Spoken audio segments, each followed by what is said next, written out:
Hi. Hey guys. Hi, John Morgan. Hi, it's good to be back. It's good to have John Morgan back, am I right? I'm Comment section's exploding. comment sections. I'm hoping there'll be support. There's always support for you, John. Is there always support for me? Yeah, there's personally? always support for you. Oh, it's good to be back. God knows, because I missed it, and I miss spending 24 hours reading, like 50 comic books. Mostly that you hate. Mostly that I hate.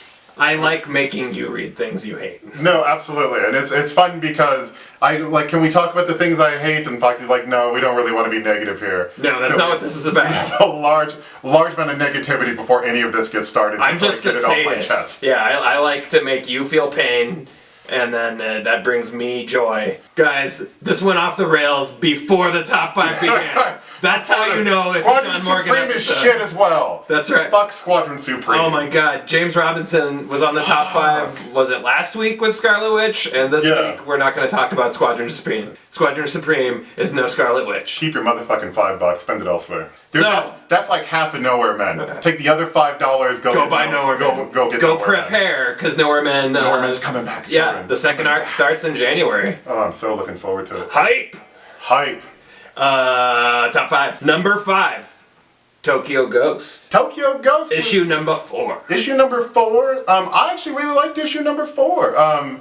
Yeah, all of the backstories, man, this is just like a really painful tragedy with moments of bliss. You're like, happiness. It's a really quite sweet bliss. But yeah, this episode is bringing it back down, man. Bringing it back to the misery that I initially read about in issue 1. Yeah, it's gonna be a cycle, and that's how it is with addicts. So I think that is a fair thing. They do relapse. Addicts are addicts for life. Even when you clean up your act, you're an addict for life. Right, exactly, and all addicts know that. Otherwise, they're bound to relapse. So.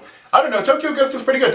Sean Murphy's still killing it. Oh yeah, his art is such the main feature of that book. Rick Remender is still doing a pretty good job. This one was far less caption heavy than the ones I'd read before. I like that. Just kind of letting the story tell itself. Yeah, and the one criticism we had was that it was clear that there was something that was supposed to be morally gray. Yeah. But we were very much in support of ultraviolence. Maybe it was just put there so that, people who feel like nicer people than we do maybe have something to latch on to. Wait till you see my number 1, you have no idea. It just means, remember, it takes a couple of weeks for the Prozac to kick in, so it's not going to be the first day. I say this as a medical professional, you gotta wait a few weeks. And as a medical professional, I'm gonna say you may need a couple weeks to recover after reading Tokyo Ghost issue number 4. Anyway, moving on to issue. Number 4. Number 4 is Weird World. Issue number 1 of the new arc. Humphreys is taken over for Aaron. Yeah, and I was terrified, quite honestly, because I'm not a fan. He is not a fan at all. I don't know Humphreys personally, but if I had an enemy in the comics world, I think it would be Humphreys based on previous track records. I don't know Humphreys at all. He has a clean slate with me. Well, this was a really good introduction for you then. His best single comic that I've read. Exactly. So at this point, I don't think anything wrong with Humphreys. But you know who I really like? Mike Del Mundo. Mike Del Mundo. Holy smokes! He's the superstar. Mike Del Mundo's amazing. And I loved the Jason Aaron Weird World. I loved Archon as a protagonist. I thought it was really, really singing.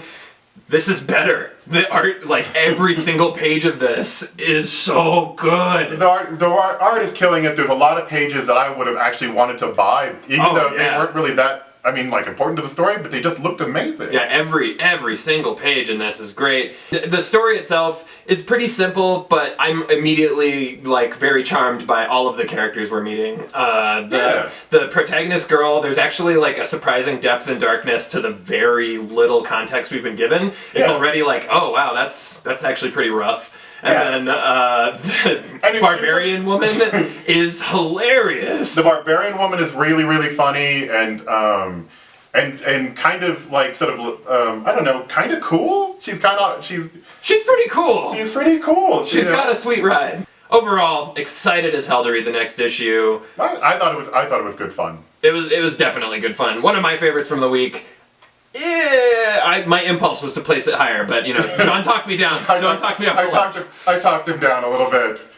Foxy lives a dark life. He needs a lot of lightness to lighten it up. So yeah, definitely. So I like to wallow a little more than he does. And, somewhere that kind of straddles the line between the lightness and the dark, coming in at number 3. Number 3 is... Thor, issue number 2. Oh, I really like this new Thor, I gotta say. I think... Jane Foster Thor is so good. Dr. Jane Foster, actually, and I read the number 1 as well as number 2 when I read so you had the afterglow of 1, really. I had the afterglow of 1, and I gotta say, the idea... And this is the point where, like, at this point, as much as I badmouthed those superhero stories previously...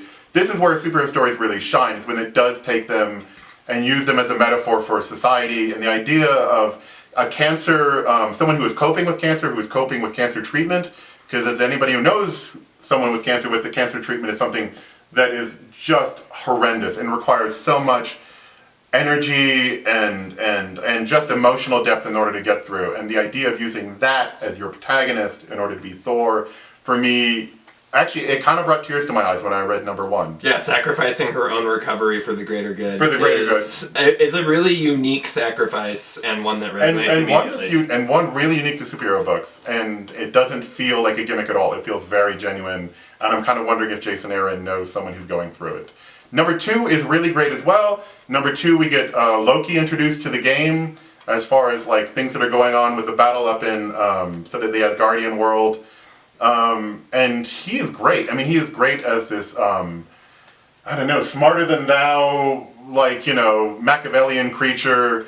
Truly charming while being deadly as fuck, and man, I enjoy that. Yeah, really untrustworthy, but, you want to hang. Oh, you so want to hang out with him, because he is way cooler than everybody else on the page. Are we going to get a team up, or are we going to get a battle between Jane Foster and Loki? And either way, it's going to be really good to read. It's in whichever way it goes. And I hope it's a team up, because the combination of those two characters hanging out, I'm excited for, and I will definitely pick up issue number 3. Knowing your average Marvel story, it's going to be a little A, a little B. Yeah, I'm all into that. So moving on to number 2. One of my favorites going on right now, Autumnlands. If you are not reading Autumnlands, you are making a mistake. You are, and Autumnlands number 8 continues the trend of proving that point. Go pick up the trade for sure, and then go pick up the rest. 8 continues to sort of evolve the world, and that's the really nice thing about what Busiek and Dewey are doing. Every time you think the world has been fully explained, they reveal a new side of it, a new facet of it. Yeah, they just keep peeling back really shocking layers. Shocking layers. Is this happening? Yeah, exactly. Okay. And you get to see, we've been introduced to a human character, and then he sees something that you can tell the rest of the world doesn't know. Whenever you say the people of Autumnland, you're speaking of these sort of anthropomorphic people. What are you talking about, John? People that would probably be, a little more like... People such as myself. People such as yourself with maybe, sort of a little bit better in terms of the thumb usage. But I don't know what you're talking about. I've perfect articulation of all of my words. The very best of it. Yeah. Later we'll have a calligraphy contest. Yeah. Moving right along to number 1, we've got a split. Unfortunately, Foxy and I do tend to disagree a little bit about what belongs in number 1. It's true. So I'm going to let Foxy go first. Well, Foxy, tell me what you love. Here's the thing. I loved Descender number 8. It's very good. It was the most resonant issue of the series so far for me. And this is funny. You enjoyed it quite a bit. This is the only issue of the series you've read, right? This is the only issue. I haven't read any of the other Descender. But it is that well crafted that even diving in with issue 8, it's powerful. Oh, very much so. Very much so. And there's good writing in it. Lemire, I think this is one of the better things that Lemire has done where he's not written and drawn it. But this is not that case. In this case, his work with Dustin Nguyen is just as good as other things I've read by him. And I love Dustin Nguyen whenever he's doing the watercolors. For the artwork is penciling and watercoloring, and it really pops and it looks amazing. And for those familiar with our story thus far, we're getting to see, it's Andy is the character's name, right? Andy, yeah, Andy's the brother. Andy is Tim's brother, and we get to see what's up with where's Andy been, and what's Andy's kind of emotional lot in life since he was separated from Tim, and it's pretty heartbreaking, honestly. Yeah, totally. I almost wept reading this comic. It speaks a lot that Andy, who's chasing his brother down right now, I think we were assuming a much harsher personality, but in fact we just find someone who's very broken, who's just trying to cope. And yeah, the pathos runs deep and for good cause, and it's like you can't really fault anybody along the way. Yeah, it's like exactly. a bunch of circumstantial stuff that would totally mess you up. And I like that. I like that whenever people don't make clear villains like that. You know, like there's conflict, but it doesn't have to be black and white. Mm-hmm. And I think that's a good idea. Because I think that's how life is. Totally. And that brings us to what would be John's number one of the weekend. Yeah. What would have probably been my, like, number 5. This actually, it wouldn't have showed up on the list. It may have not shown up on the list. It probably wouldn't have shown up on the list at all. But for me, number 1 is The Goddamned. I love The Goddamned. You know, which should be no surprise to anyone familiar with John's vocabulary. Absolutely, right? And actually, as far as like the dialogue in the book goes, it pretty much matches pretty much how I talk most of the time. Oh yeah, I think there's probably about 35, 55 F-bombs in that one. And in this episode alone. Yeah, in one issue, not both issues. But like, so here's the thing about the Bible that I don't think people understand. Tell me about the Bible. Let me explain the Bible to you. I'm just gonna sit down over here. You tell me about the Bible. So people tend to read the Bible for a few reasons. Yeah, tell me about them. One to back up their claims on why the world should work as it should. The other one is in order to argue for the other people. Basically, like I have lots of friends who basically read the Bible in order to tell Christians to shut the fuck up. Which is not a bad usage. I'm not denying it. No, I'm all about that motivation. That's a really good. But there's a third way of reading it, which is as stories, which is as actual literature. And the Bible is both simultaneously hilarious and appalling, like all the time, especially in the Old Testament. And The Goddamned totally draws from that fact. It totally draws from those stories where it's just savage all the time. And like there's just constantly like this like sort of horrible violence and like a lot of going back and forth. Bad people and proto-people doing bad stuff. Totally. And I love it. I can't get enough of it. It's a lot of rapey cannibalism. I think Garth Ennis would be comfortable in this universe. You know, like there's a lot of violence. There's a lot of like human beings being horrible to one another.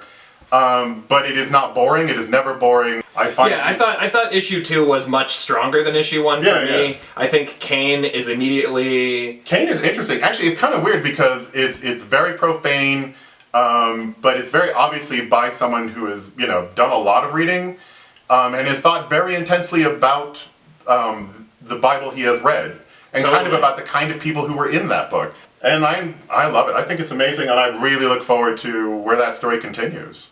And I will say the only reason it doesn't normally place for me as high is because I tend to lean more towards fun and away from the shocking and profane.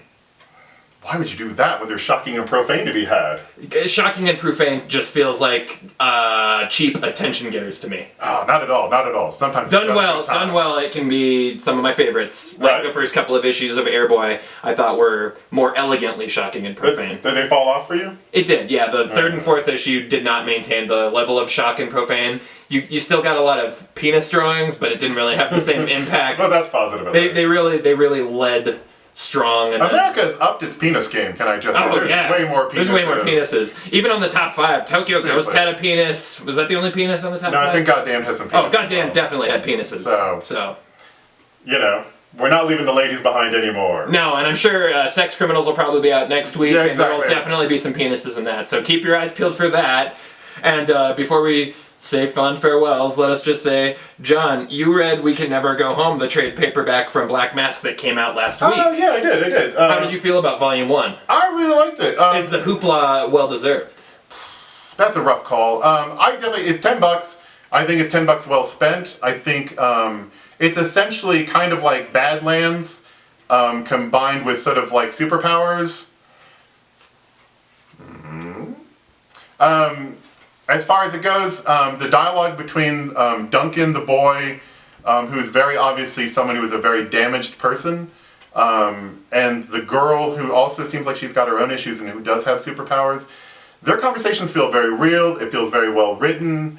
I think toward the end it kind of moves a little fast. I think they actually kind of drawn it out a little better. Because at that point there's like super criminals, there's super FBI, there's like all of this. I kind of liked it better when it was like just the boy and the girl hanging out and trying to figure out what exactly are we going to do next now that we've started this crime spree. Now that we're super criminals. How exactly are we going to live our lives? And I actually could have taken that a little while longer. I was kind of enjoying that. But did you read MPH?